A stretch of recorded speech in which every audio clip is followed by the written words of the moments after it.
আমি লাস্ট কয়েকদিন ধরেই ইনফ্যাক্ট বাংলাদেশের নিউজ অনেক দিন ধরেই আসছিল যে আস্তে আস্তে যখন ব্যাপারটা ওরম হাইপ হয়নি, তো আমি তখন থেকেই শুনে যাচ্ছিলাম যে এরম এরম হচ্ছে। Till the time it wasn't that evident in the social media.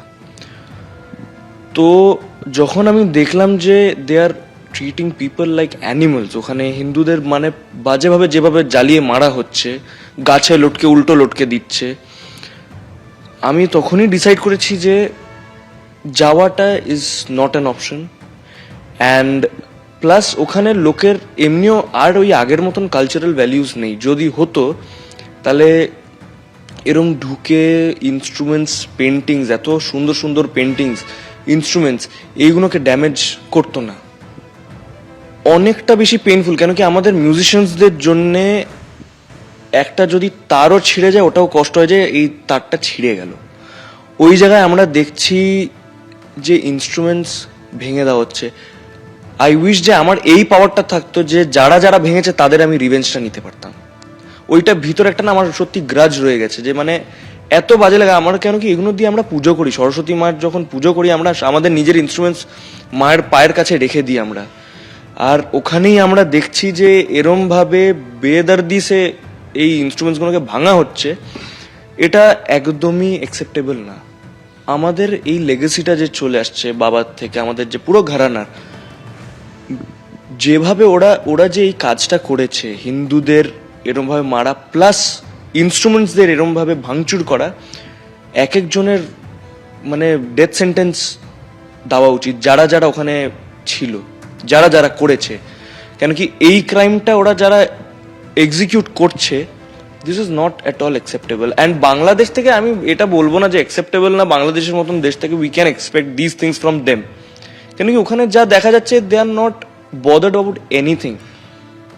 ওদের এখন একটাই মোটিভ হয়ে গেছে যে মেজরিটি যেহেতু মুসলিমস আছে, টর্চারটা ওদের জন্য খুব নর্মাল, মাইনরিটিকে ওরা করবেই অ্যাটাক। অ্যান্ড আমি জানি না যে ওদের গভর্নমেন্ট কি আছে কি নেই, সাপোর্ট করছে না ওদের আগেনস্টে কিছু স্টেপ নেবে। আই ডোন্ট থিঙ্ক সো যে ওরা কিছু করবে এটা নিয়ে। আমি বাংলাদেশ টোটালি ব্ল্যাকলিস্ট করে দিয়েছি, আমি আর জীবনে যাচ্ছি না। আমাকে সে যতই টাকা দিক যাই করুক, আমার কোনো ইচ্ছে নেই। The decision is totally his, totally ওর নিজস্ব decision. তো একটা জিনিস, I am very proud of the decision that he has taken. As a mother, I think I have very successfully taught my child, or rather all my children, that humanity comes before religion, and I'm very proud of it. ধর্মতলায় বঙ্গীয় হিন্দু জাগরণ মঞ্চের বিক্ষোভ। বাংলাদেশের deputy হাইকমিশনের সামনে বিক্ষোভের ঘটনায় ধৃতদের সবার মুক্তির দাবিতে এই আন্দোলন। আজ ধর্মতলায় অনশন অবস্থান বিক্ষোভ কর্মসূচি ছিল হিন্দু জাগরণ মঞ্চের, যদিও আন্দোলনকারীদের পুলিশ সরিয়ে দেয়।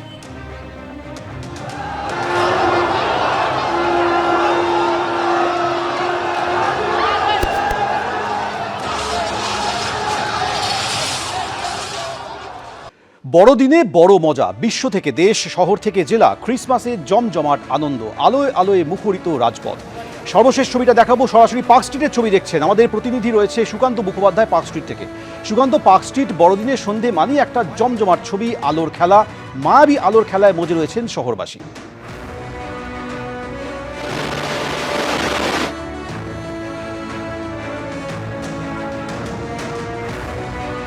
গতকাল প্রায় সারাটা রাত বড়দিনের উৎসবে মেজাজে মেতেছিলেন সাধারণ মানুষ। কলকাতাবাসী পার্ক স্ট্রিটে জমিয়ে খাওয়া দাওয়া, হই হুল্লোড়, আড্ডা শুনেছেন, এবং আজ বড়দিনের সন্ধ্যাতেও সেই ছবিটার বিন্দুমাত্র কোনো পরিবর্তন হয়নি। শহরের বিভিন্ন বিনোদন পার্কে যেমন শহরবাসী আজ হই হুল্লোড় আড্ডা দিয়েছেন, একই সঙ্গে সেই উৎসাহে বিন্দুমাত্র খামতি নেই। পার্ক স্ট্রিট একেবারে জমজমাট। বিশেষ করে পার্ক স্ট্রিট মানেই হচ্ছে এই মায়াবী আলোর খেলা। আবারও চলে যাব আমাদের প্রতিনিধি সুকান্ত মুখোপাধ্যায় সরাসরি রয়েছে। সুকান্ত, আজ সন্ধ্যায় তো পার্ক স্ট্রিট একেবারে জমজমাট। একেবারে দেখো, সন্ধ্যা 7:30 বাজে। পার্ক স্ট্রিটের ছবিটা তোমাকে এই মুহূর্তে দেখাবেন অঞ্জন বিশ্বাস।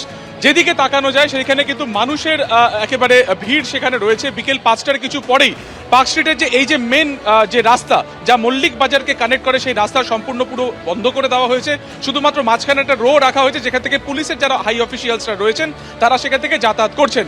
বড়দিন মানেই যে কটি গন্তব্য থাকে কলকাতা শহরে তার মধ্যে অন্যতম হচ্ছে এই পার্ক স্ট্রিট, যেখানে আলোর রোশনাই দেখার জন্য, যেখানে অ্যালেন পার্কের সে আলোর ঝলকানি দেখার জন্য কিন্তু মানুষ দূর দূরান্ত থেকে এখানে আসেন।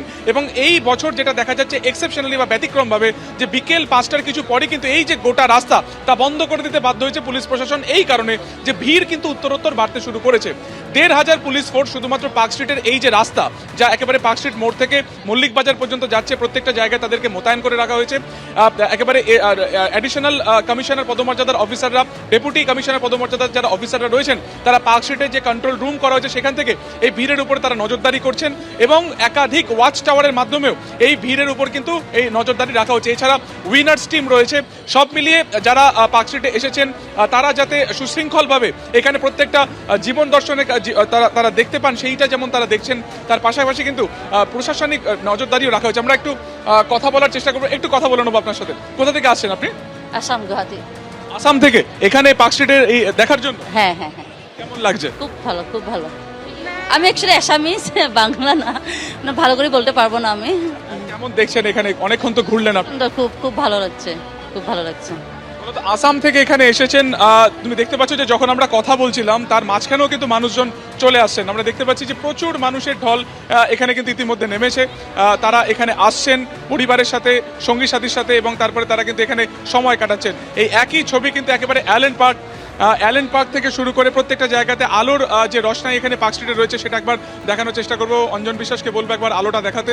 একেবারে এই আলোর টানে বা এই আলোর জন্যই কিন্তু মানুষ এখানে আসেন বা পার্ক স্ট্রিটকে তারা আলাদা করে বেছে নেন, এবং এই ভিড় কিন্তু বলা যেতে পারে যে একেবারে একেবারে আছে। সন্ধ্যে 7:30টায় যদি এই ভিড় হয়, আগামী কয়েক ঘন্টায় এই ভিড়টা কোথায় পৌঁছবে সেটাই একটা বড় প্রশ্ন। তুমি আমাদের সঙ্গে থাকো। এবার আপনাদের নিয়ে যাবো যাদবপুরের রিজেন্ট এস্টেটে। আমাদের প্রতিনিধি রয়েছে ব্রতদীপ ভট্টাচার্য। ব্রতদীপ, দেখো সৌমেন, ছবিটা দেখেই মনেই হতে পারে যে সমস্ত ভিড় যেন পার্ক স্ট্রিটে গিয়ে উপচে পড়েছে, কিন্তু বিভিন্ন জায়গায় কিন্তু এই ক্রিসমাসের সেলিব্রেশনও চলছে। যেমন আমি যেখানে রয়েছি 96 নম্বর ওয়ার্ড, এবং এখানকার কাউন্সিলর তার উদ্যোগে কিন্তু এই আয়োজন দেখতেই পাচ্ছ, বিশাল এই আয়োজন। একেবারে এখানে এই 96 নম্বর ওয়ার্ডের যে লায়েলকার মাঠ, সেই লায়েলকার মাঠ সংলগ্ন এলাকা একেবারে সাজিয়ে তোলা হয়েছে ক্রিসমাসের মেজাজে। দেখতেই পাচ্ছ আলো দিয়ে গোটা এই মাঠের চত্বর সেটাকে সাজানো হয়েছে, ক্রিসমাস ট্রি রয়েছে। এবং এইখানেও কিন্তু পার্ক স্ট্রিটের নিরিখে যদি দেখা হয় ভিড় কিন্তু কম নয়, প্রচুর মানুষের সমাগম এখানে এই লায়েলকার মাঠের পাশে। বিভিন্ন লোকেরা আসছেন, এখানে বাচ্চাদের জন্য বিভিন্ন অনুষ্ঠানের আয়োজন করা হয়েছে। আজকে সন্ধ্যে থেকে বিভিন্ন ফুটবলাররা তারা এসেছিলেন, এবং এখানকার যে কাউন্সিলর বসুন্ধরা গোস্বামী তার উদ্যোগে এই আয়োজন, এবং তার উপস্থিতিতেই এই এলাকার সমস্ত কচিকাচাদের উপহার তুলে দেওয়া হয়েছে। এবং তাছাড়াও দেখতে পাচ্ছি এখানে অ্যামিউজমেন্টের জন্য বিভিন্ন জিনিস রাখা হয়েছে, বাচ্চাদের জন্য রাইড রাখা হয়েছে। প্রচুর মানুষ এখানে ভিড় করেছে, একেবারে 8 থেকে 80 মানুষ এই ক্রিসমাসের আনন্দ উপভোগ করতে এই লায়েলকার মাঠে তারা এসে জড়ো হয়েছেন। খাবারের স্টল রয়েছে, আলো রয়েছে, ক্রিসমাস ট্রি রয়েছে, একেবারেই উৎসবের আমেজ এই লায়েলকার মাঠ 96 নম্বর ওয়ার্ডে। একেবারেই ব্রতদীপ, তুমি আমাদের সঙ্গে থাকো এবং সরাসরি সেই ছবি দেখাতে থাকো। আরও একবার আপনাদের নিয়ে যাবো পার্ক স্ট্রিটে। আমাদের প্রতিনিধি রয়েছে সুকান্ত মুখোপাধ্যায়। সুকান্ত, বিভিন্ন প্রান্ত থেকে কাতারে কাতারে মানুষ পার্ক স্ট্রিটে এসেছেন। শুধুমাত্র তো ভিড় করা নয়, সেখানে আড্ডা দেওয়া, হই হুল্লোড় করা, গল্পগুজব করা এবং সবশেষে রেস্তোরাঁয় গিয়ে খাওয়া, সব মিলে একটা জমাটি সন্ধ্যা কাটানো। একেবারে দেখো, একাধিক জায়গাতে ঘোরার পরে পার্ক স্ট্রিটে আসতেই হবে, ঠিক এই ধারণা থেকে কিন্তু তাদের পার্ক স্ট্রিটে আসা বা সাধারণ মানুষ এখানে আসা। তার একটা বড় কারণ হচ্ছে অবশ্যই রাস্তার দুধারে যে আলোর রসনাই রয়েছে, যে আলোকসজ্জা রয়েছে সেটাকে যেমন দেখা। তার পাশাপাশি আমরা জানি যে এই পার্ক স্ট্রিট জুড়ে বিভিন্ন জায়গাতে কিন্তু রেস্টুরেন্ট রয়েছে, সেই রেস্টুরেন্টে সপরিবারে এসে এখানে খাওয়া দাওয়া গভীর রাত পর্যন্ত করা, এবং তারপর এখান থেকে তারা অন্য গন্তব্যে চলে যান। ফলত এই যে পার্ক স্ট্রিট তা অত্যন্ত গুরুত্বপূর্ণ। সামনে রয়েছে অ্যালেন পার্ক, তারপরে রয়েছে সেন্ট জেভিয়ার্স কলেজ, সেখানেও কিন্তু মানুষজন বাইরে থেকে যান, সেখানে তারা সেটা তারা দেখেন, এবং সেখান থেকে তারা কিন্তু গোটা যে পার্ক স্ট্রিট চত্বর সেটাকে তারা গড়েন। এবং তোমাকে আরেকবার দেখাবো, 7:30 বাজে, এবং এরই মধ্যে যেদিকে তাকানো যায় সেখানে কিন্তু প্রচুর মানুষের ইতিমধ্যে সেখানে ভিড় আমরা দেখতে পাচ্ছি। যারা দূর দূরান্ত থেকে যারা এসছেন তারা এখানে রয়েছেন। আমরা একটু কথা বলার চেষ্টা করব। কোথা থেকে আসছেন? পার্ক স্ট্রিটে ঘুরে দেখছেন, কেমন লাগছে? খুব ভালো লাগছে, খুব ভালো লাগছে। দেখা যাচ্ছে যে এখানে একেবারে উপচে পড়া, রাস্তা বন্ধ করে দিতে হয়েছে। হ্যাঁ, তাই তো দেখছি। অর্থাৎ সব মিলিয়ে বড়দিনের সন্ধ্যায় জমজমাট শহর কলকাতা। তোমাদের দুজনকেই ধন্যবাদ। এবিপি আনন্দ, এগিয়ে থাকে, এগিয়ে রাখে।